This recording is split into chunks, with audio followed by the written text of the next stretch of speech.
Analisa Six here with the Lady of Leisure and the Sober Curator to bring you the July 2024 horoscope for the zodiac sign of Capricorn for Sun and Rising placements.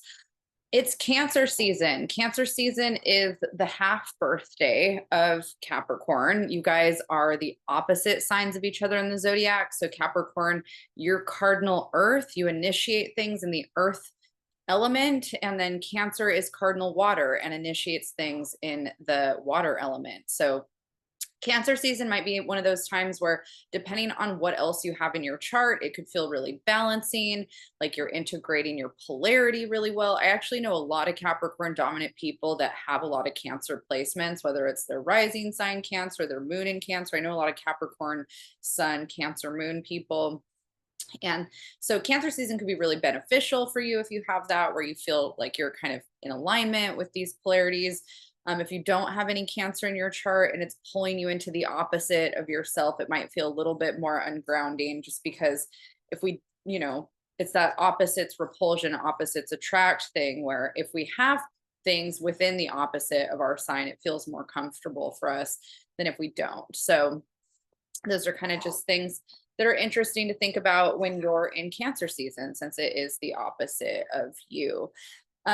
Let's talk about where Cancer placements are hitting in the Capricorn horoscope. So, in the Capricorn horoscope, we start the month out with the Sun, Venus, and Mercury in your seventh house, which is the house that represents our connection to our relationship. So, partnerships of all kinds. This can be romantic partnerships, it can be business partnerships, best friends, all of that kind of thing. And the Sun here highlights this area of the chart. It brings energy, vitality. It kind of shines a big light on those themes.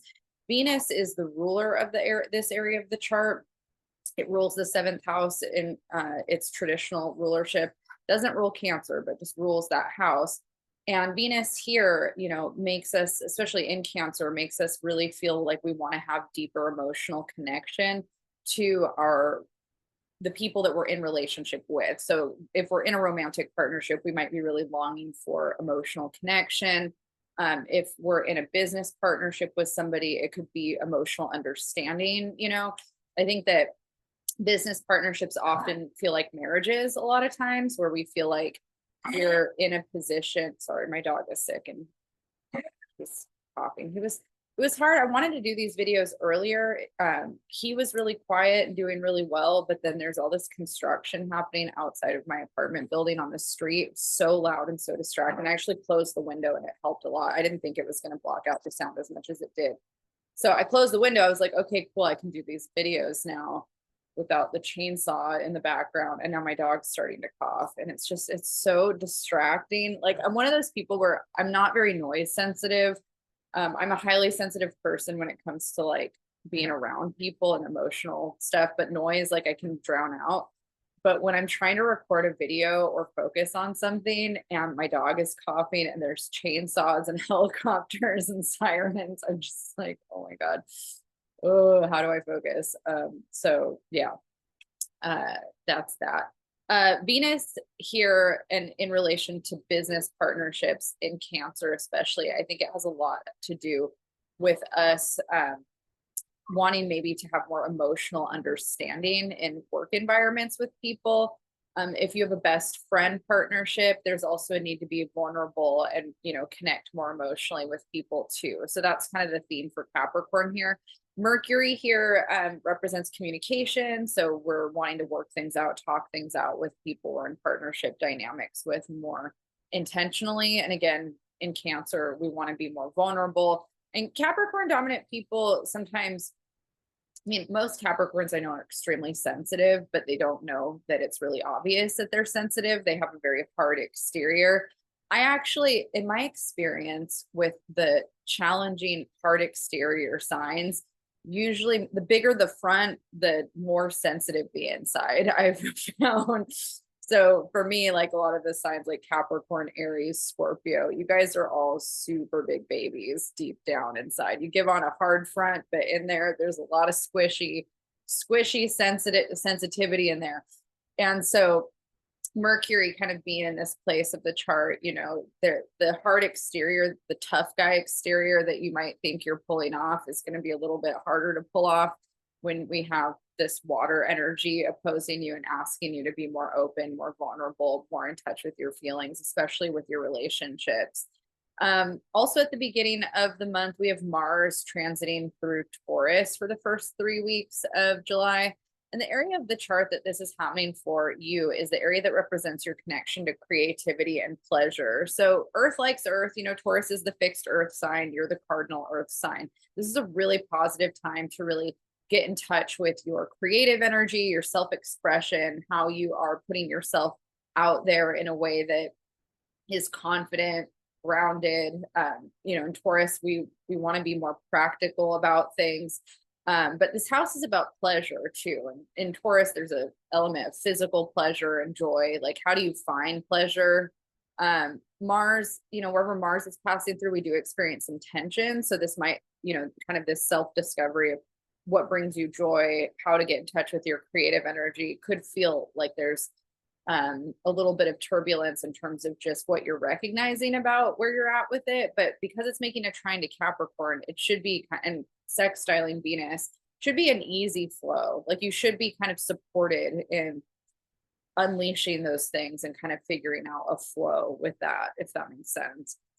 And with that, I mean, like, your self-expression, your creativity, finding confidence to pursue those things and put yourself out there. And that can be in the work that you do and also the way that you connect to your partners.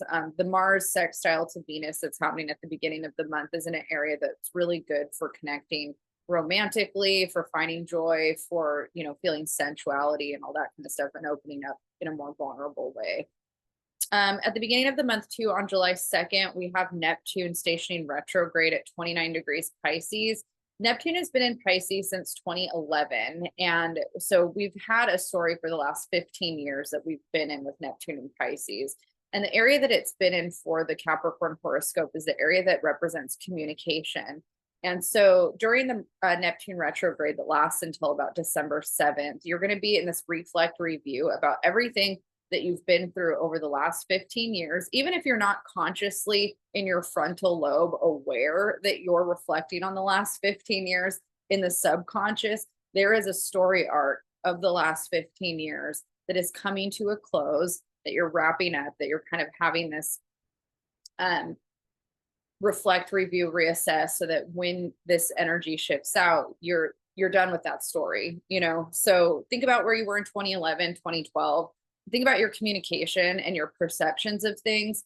There's also a connection to neighbors and siblings in this area. So you can reflect on your relationship to how you related to neighbors or people that you live around. You can also reflect on your relationship to siblings. This is also short distance travel. What's your relationship to that? How you approach those things.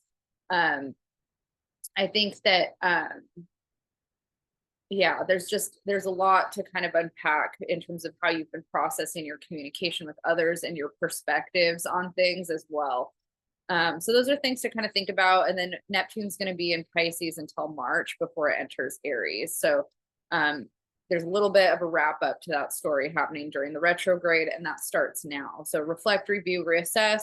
Neptune is the planet that represents illusions, deceptions, a need to escape reality. So that could be heightened for you in your conscious awareness, since it's in the third house as well.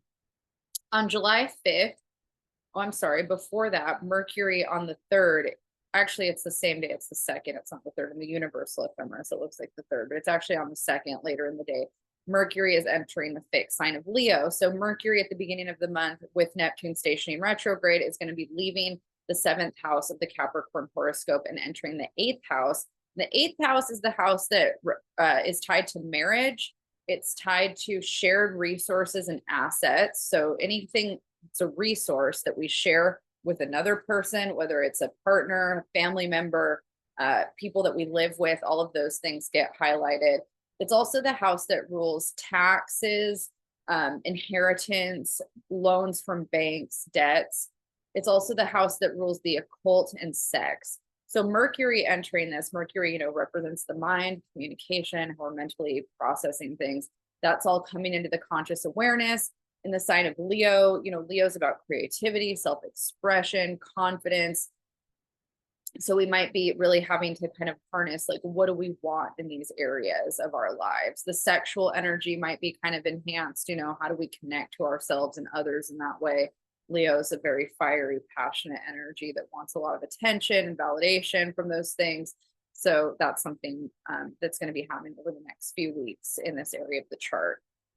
Then on July 5th, we have a new moon in Cancer, and it's at 14 degrees of Cancer, hitting in that house, the seventh house of relationship. So this is a really positive time for you to set intentions towards anything that you want to call in or cultivate around your partnerships, relationship dynamics. New moons are a time to set intentions towards everything we want to manifest. And so we look at where it's hitting in the chart, and that's the area that we're supported in. So for you, it's very supportive for you to work through anything in your relationship that's coming up during that. After that, the next big shift that we have is Venus entering Leo and joining the party in the eighth house where Mercury is. That's happening on the 11th. And so Venus in the eighth house definitely is a positive placement. It enhances our ability to kind of manifest certain relationship dynamics or abundance that we would like to have. One of the things to think about with Venus here is that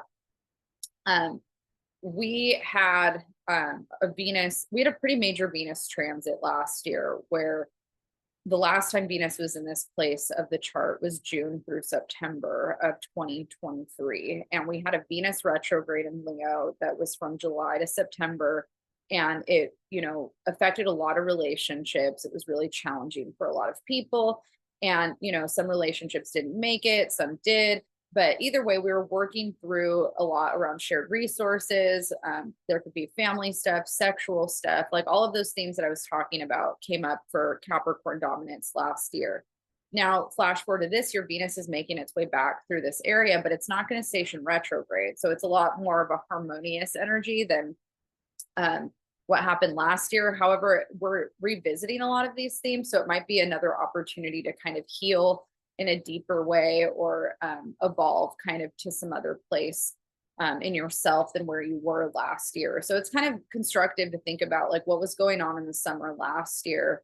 Where are you this year now that this transit is starting? And what have you healed? What have you worked through? What still needs healing? What still needs working through? And kind of where is the continuation of that story? And Venus is going to be in Leo for the rest of the month. The next shift that we have is Mars in Gemini entering. So Mars is leaving Taurus and entering Gemini on the 21st. And then we also have a full moon that day at 29 degrees of Capricorn, of your sign. So if we want to focus on the full moon, a month ago on June 21st, we had another full moon in Capricorn, but it was at 1 degree. Now, a month later on the 21st, we're having a full moon at 29 degrees Capricorn. So last month's moon was a great time for setting intentions towards things that we want to manifest in the earthly realm, especially for you when it came to your identity and your relationship to self. Now, this 29-degree full moon that's happening on July 21st is a time for you to shed. This is a great time to release and let go of anything over the last month, especially around identity stuff, isn't serving you in the next chapter. So this is a really positive time for releasing and letting go. Mars entering Gemini and leaving Taurus. Mars is going to end up in the 6th house for you and in the sign of Gemini. Mars and Gemini in general ramps up our minds, and we can become over analytical. We can overthink things. And unfortunately, it can be an anxiety transit for a lot of us. We can, have a heightened level of just that 8 of Swords, 9 of Swords energy, or just overthinking things. Because it's entering the 6th house for Capricorn, this does impact your nervous system and, just a lot of the ways that you're processing information. And this is the house that rules our health and the service that we do in the world, how we're of service, and also our relationship to our pets, and also the relationship that we have to our daily routine and how we organize things. So Mars is going to be here until September, and it's definitely going to be a little bit more of a challenging transit for Capricorn. There's more inclination towards feeling anxious, overthinking, analysis paralysis, dysregulated nervous system. You're more prone to hurting yourself with Mars in the 6th house. It's also a really positive time for getting a handle on your health and your daily routine. And maybe you're over analyzing things in a way that's not positive or constructive. Maybe that's part of the healing for you, is realizing Where do you allow yourself to make mountains out of molehills? Where do you let things get away from you where you're like, wow, I really didn't need to stress out about that or worry so much? What's the difference between like over worrying and over functioning versus a healthy little amount of worry to make sure that you get in front of something? So those are kind of the things that you're going to be working through once Mars is in Gemini. After that, we have the sun entering Leo, and it's going to enter that eighth house and join Venus and Mercury. And the sun in the eighth house, is shining a big light on those themes again: shared resources, marriage, sex, death, rebirth, taxes, banks, loans, the occult. Sun brings, vitality and energy wherever it is. So those themes are getting highlighted as we're in Leo season for the Capricorn horoscope. And then a couple days after that, on the 26th, we're going to have Mercury entering its home sign of Virgo. And we're also entering the shadow period of the Mercury retrograde that starts at the beginning of August. So Mercury in Virgo is a really positive energy for Capricorn because, again, it's that earth likes earth kind of thing. Virgo is the mutable earth sign of the zodiac, Capricorn's cardinal earth. So there's a trine that happens. And in Virgo, this is going to be transiting the ninth house for the Capricorn horoscope. So Mercury, the planet of communication, it's really harmonious for evaluating what your values and beliefs are and the way that you're applying that in the world. It can be really positive for traveling long distances. However, because it's in the shadow period of the retrograde, there's definitely opportunity for challenges and technology going haywire and plans getting disrupted. So, it's Mercury in Virgo is a really great energy, but when it's retrograde, it can be a little bit more discombobulating, especially having Mars in its other sign of Gemini. There's definitely some turbulence when it comes to planning things and getting things done. Okay, Capricorn, I'm going to leave you there. If you liked this, make sure to hit the like, subscribe. You get notified on when I do these every month. And if you want to book a one-on-one reading with me to kind of get a better breakdown on how this energy is impacting you on a personal level, my email will be in the description box and you can shoot me an email to book a session with me. I will see you all in August. Good luck this month.